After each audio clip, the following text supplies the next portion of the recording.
My name is Kevin Lewis. I'm a researcher, director, and founder of Kanyasik Culture Camps.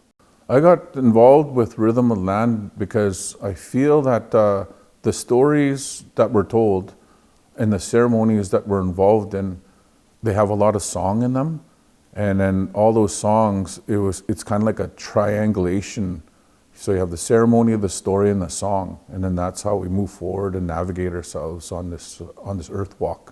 It was a lullaby that I performed, and the performance was, it was really, I was seeing in the communities that we were losing a lot of the lullabies, and then that time of our interaction with our babies, that would have been, there's not that many songs that people remember.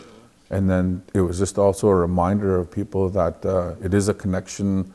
Both parents or grandparents should be involved. It's kind of like a child being raised by a community.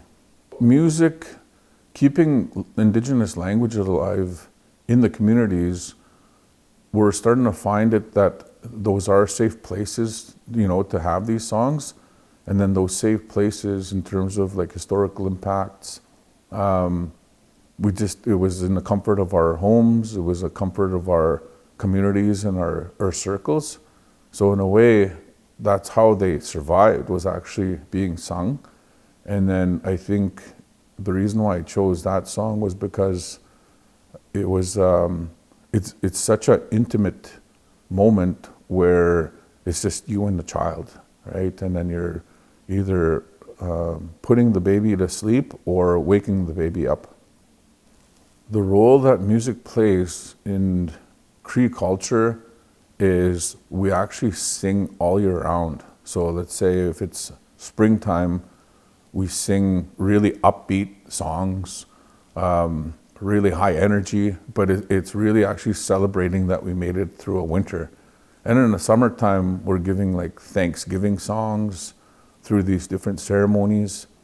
And then in the fall time, the songs represent sort of like winter's coming, and then let's hunker down, let's get the work done so we can make it through and have a good winter. The community that I come from, we still sing, and then they're still singing today, but that's not to say that every community like that is practicing those songs. And in fact, a lot of them have forgotten. So this is why I think this project was so close to my heart, is because we have so much songs, like we should be celebrating song. And then of course, when you're singing songs, there's what we call lyrics. Iwitaskatami is what we call it in Cree. And then there's so many song words that are associated, like nasquamo means go help them sing, And then when people are singing, let's say if whatever age they are, it might be the first time that you're hearing it in that community, then you might be able to pick up a new song, and then just sort of share those prayer songs. Well, I think the danger in losing Indigenous languages is those beautiful stories of these lakes, the beautiful connections that we have with water, trees, the berries, the animals. Of course, when you're really thinking about it, for us close to here, and I can probably only just talk from here, is the identity piece and the culture. It's so beautiful, and then the diversity that's always been here. So if I go to Blackfoot territory, or if I go to Dene territory, I know I'm in that territory. So I'm not going to go there and like I'll privilege the way they sing and they do things there, whereas I won't, and if asked, then I'll share song, I'll share story, but I'm not going to go there and say, no, this is the way you do things, this is the way it's always been done. It's really respectful. And then the same thing happens if I go to different territories, such as Treaty 6, Treaty 10, Treaty 7, Treaty 4, or the other territories out east, and west.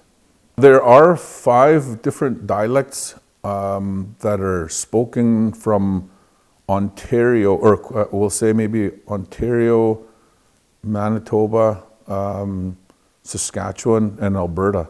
And then within those dialectal territories, there are different ways of like accents, different types of endings. So it gets pretty diverse as you walk around. And then the beauty of that too is if somebody speaks from northern Alberta, we call those people Northern Plains Cree. We understand them, but their endings are a little different. So you'll be like, wow, that's so beautiful to listen to because you know where that person comes from. And then when they're visitors like that, it's a blessing when they come and share their language and song and story with us. And then the connection happens. Then we can go over there and maybe visit with them as well. There's a lot of culture and confidence because they're starting to understand sort of like the identity piece again. And then when they're knowing how we locally here, how do we dance? How do we host people? How do we have visitors? How do we make friends? How do you socialize? I think like dance is such a universal human way of showing like where you come from. So I think that's where that comes from. My late dad spent a lot of time and energy and, believing that maybe if this kid played hockey, he'll be able to create friends, and then possibly check out how it's like off reserve and then maybe get to see, what the different provinces and the diversity in Canada is. And then little did I know that it was going to take me international, played junior A, played semi-pro, and then I got to see and play in Europe and down to the States. And then it was just by, I was good at this game. But what it did was it taught me how to create friends from all different types of, people. I have friends from Sweden. I have friends from all over the world now just because of that sport of hockey. And then the beauty that I saw early on was they have their own ways of speaking. They have their own languages and stuff like that. And then back home when I look here, because they automatically ask you, well, who are you? Where do you come from? How do you sound? Do you have a language? And then fortunately for me, that's how I grew up. I grew up around ceremony. I grew up around my uncles and my aunts and my parents both speaking Cree. And then that was my first language. And then when I left and started playing in different areas because I had to leave to go, play the sport and go to school out there, it was easier to visit. It was a lot easier to visit because I was confident. And then they found me maybe just as interesting as I found, their homes, their countries, their languages. And then I could show them, this is kind of like how you say hello. And this is a small, sentence in Cree. But yeah, it was kind of like an exchange every time I left. My dad was a huge inspiration. He still is the best hunter that I've ever learned off of.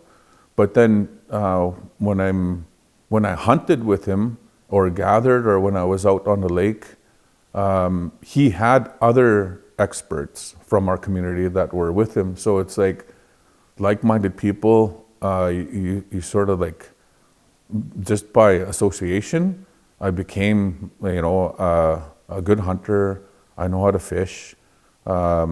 Trapping and all those different things. And then so he had his own group of friends and family that he had hung out with.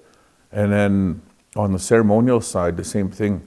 I have uncles, some of them are still alive, grandfathers that I'd sit with on this side. So on the ceremonial side, it was like a lot of prayer and giving thanks and everything else. And we would be eating the food. And then where my dad's specialty was the gathering part of all those different animals and those berries and those fish and everything else. So I got to see both sides and I really, really enjoy that lifestyle. We have ties with the Dene language as well. So we started incorporating Dene language wherever we can. And then of course, N dialect and TH dialect had come which are Swampy Cree and Woodland Cree. And then very earlier on too, we were introduced to the northern Alberta Plains Cree dialect. And then it was really nice to hear that, because that's the way the elders speak in ceremony. Yeah, so we're very inclusive. I understand Métis, they have a handful of speakers, right? And then there's, Heritage Michif, and then there's also Northern Michif, which is kind of like in this territory and going into Alberta. So they have a chance to sort of do that upswing, which they are. And then for us, we're supposed to be one of the 3 stronger speaking, nations that our languages are really not affected. What I see in reality is all of us are on the same page. Yes, there's a lot more speakers in Cree, Ojibwe, and Inuktitut, but we're all on the same page because English is all over the place, right? And then so now we just have to find out, where can we create safe places where we can have a lot of these languages, to develop new speakers. And then once those new speakers are gained, I think the upswing is happening. Like, I see it actually in Canada, because I spend a little bit of time with the nations in BC, a little bit of time with the nations in Alberta and so on.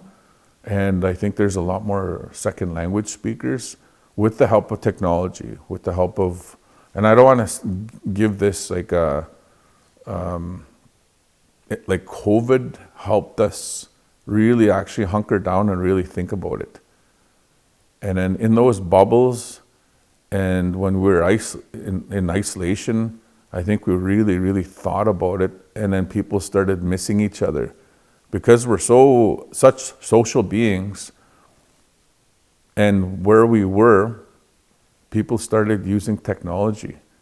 And FaceTime was like something where you can log in from your home, if you weren't allowed to go, to the grocery store or town or wherever, but you can FaceTime, or Zoom was really started to become really big during that time.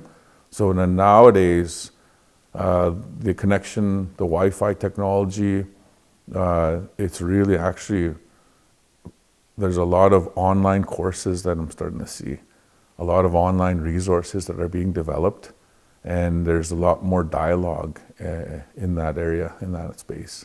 I still give acknowledgements. I still give feasts. I still pass my tobacco and so on, because now my kids and grandkids are in that territory. And then who knows, maybe some way and somehow they look after them as they're out there, because I fear everything, you're getting that age, it's like, I wonder if he's okay, I wonder if she's okay, I wonder if they're doing all right. But then if you keep on doing the acknowledgements, being responsible human beings, and keeping that place as pristine as possible, and then hopefully I get to enjoy that with grandchildren, and then they get this, maybe I get to see how it feels like to be a great grandfather. I hope, if I do things, right, I hope.